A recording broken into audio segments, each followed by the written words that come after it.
आज के वीडियो में हम स्टॉक मार्केट इकोसिस्टम के इंफ्रास्ट्रक्चर प्रोवाइडर्स की बात करेंगे। इंफ्रास्ट्रक्चर प्रोवाइडर्स वो कंपनीज होती है जो कि अलग अलग इंस्ट्रूमेंट्स के ट्रांजैक्शंस और उनकी फंक्शनिंग को इनेबल करती है। मतलब जो भी फिजिकल या डिजिटल इंफ्रास्ट्रक्चर जरूरी होता है एक इन्वेस्टर को इन्वेस्ट करने के लिए, वो इंफ्रास्ट्रक्चर प्रोवाइडर्स द्वारा दिया जाता है। अगर आपको इंस्ट्रूमेंट्स के बारे में नहीं पता है तो इस सीरीज का तीसरा वीडियो जरूर देखें, जहां हमने अलग अलग इंस्ट्रूमेंट्स को डिटेल में कवर किया है। इंफ्रास्ट्रक्चर प्रोवाइडर्स का सबसे कॉमन एग्जाम्पल है स्टॉक एक्सचेंज। जैसे वेजिटेबल मार्केट एक ऐसी जगह है जहां पर आप अलग अलग वेजिटेबल्स को खरीद सकते हैं। सिमिलरली स्टॉक एक्सचेंज ऐसी जगह या प्लेटफॉर्म है जहां पर आप अलग अलग स्टॉक्स को खरीद या बेच सकते हैं। स्टॉक एक्सचेंज वो प्लेस है जहां पर ब्रोकर और स्टॉक एक्सचेंज की मदद से दो इन्वेस्टर्स एक दूसरे को जाने बिना स्टॉक्स खरीद या बेच सकते हैं। आपने बॉम्बे स्टॉक एक्सचेंज BSE और नेशनल स्टॉक एक्सचेंज NSE के बारे में तो सुना ही होगा। ये दो मेजर स्टॉक एक्सचेंजेस हैं इंडिया के, जहां पर लोग स्टॉक्स को खरीदते या बेचते हैं।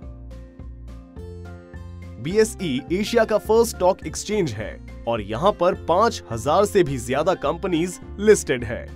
वहीं NSE में तकरीबन 1600 कंपनीज लिस्टेड हैं। और जैसे कि आप कोई फोन या दूसरी आइटम फ्लिपकार्ट या Amazon दोनों से खरीद सकते हो, सिमिलरली आप स्टॉक्स भी NSE या BSE दोनों से खरीद सकते हैं, प्रोवाइडेड वो स्टॉक वहां लिस्टेड हो और अवेलेबल हो खरीदने के लिए।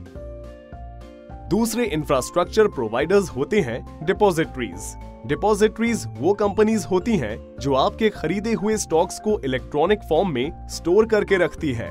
जैसे पहले स्टॉक सर्टिफिकेट मिलता था जो कि आप फिजिकली स्टोर करते थे, वैसे ही आज के डिजिटल एज में जो स्टॉक आप खरीदते हैं वो डिपॉजिटरीज में स्टोर होता है। आपके डीमैट अकाउंट के जरिए डिपॉजिटरीज में आप स्टॉक्स स्टोर कर सकते हैं। डिपॉजिटरीज आपको स्टॉक्स ट्रांसफर करने में और बहुत सारे फंक्शंस जैसे कि आपके स्टेटमेंट्स देखने में, आपके पास कौन से स्टॉक्स हैं वो चेक करने में और आपके ट्रांजैक्शन से रिलेटेड जानकारी देने में हेल्प करता है। डिपॉजिटरीज से एक इन्वेस्टर का ज्यादा इंटरेक्शन नहीं होता है, क्योंकि जनरली आपका ब्रोकर ही डिपॉजिटरीज से कांटेक्ट में रहता है और आपको आपके पोर्टफोलियो से रिलेटेड सारी जानकारी दे देता है। Central depository services limited CDSL and national securities depository limited NSDL India के दो मेजर डिपॉजिटरीज हैं। तीसरे मेजर इंफ्रास्ट्रक्चर प्रोवाइडर्स होते हैं RTAs, यानी कि registrar and transfer of agents. जिस तरीके से स्टॉक्स के केस में डिपॉजिटरीज होती है, उसी तरह म्यूचुअल फंड्स के केस में RTAs होते हैं। एक म्यूचुअल फंड इन्वेस्टर के सारे ट्रेड्स जैसे कि सब्सक्रिप्शन, रिडेम्पशन, ट्रांसफर एटसेट्रा को RTAs रिकॉर्ड करके रखते हैं। RTAs म्यूचुअल फंड इन्वेस्टर्स को उनका पोर्टफोलियो और स्टेटमेंट्स प्रोवाइड करने में भी हेल्प करते हैं। जब भी आप म्यूचुअल फंड में इन्वेस्ट या ट्रांजैक्ट करते हैं, चाहे वो AMCs that is asset management companies से डायरेक्टली हो या प्लेटफॉर्म्स जैसे कि ज़ेरोधा कॉइन, ग्रो या स्क्रिप्ट बॉक्स से हो, आपकी ट्रांजैक्शन की प्रोसेसिंग RTAs द्वारा की जाती है और RTA AMC से कोऑर्डिनेट करता है आपके फोलियो से यूनिट्स ऐड या डिलीट करने के लिए। कैम्स एंड कैरवी इंडिया के दो बड़े RTAs हैं। चौथे इंफ्रास्ट्रक्चर प्रोवाइडर्स होते हैं AMFI that is association of mutual funds of India.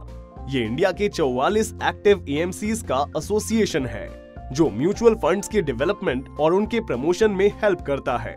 आपने म्यूचुअल फंड सही है कि एड्स तो देखे ही होंगे।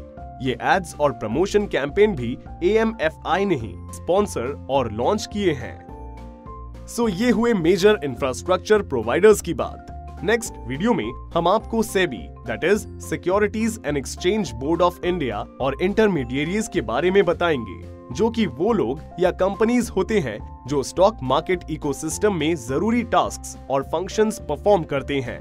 तो इस चैनल को सब्सक्राइब करें और बेल आइकॉन प्रेस करें ताकि जैसे ही इस सीरीज का नेक्स्ट वीडियो आए आपको नोटिफिकेशन आ जाए। और अगर आपको ये वीडियो इन्फॉर्मेटिव लगा तो इसे अपने फ्रेंड्स के साथ शेयर करें, जिससे वो भी स्टॉक इन्वेस्टिंग को इजीली समझ पाएं। Happy investing.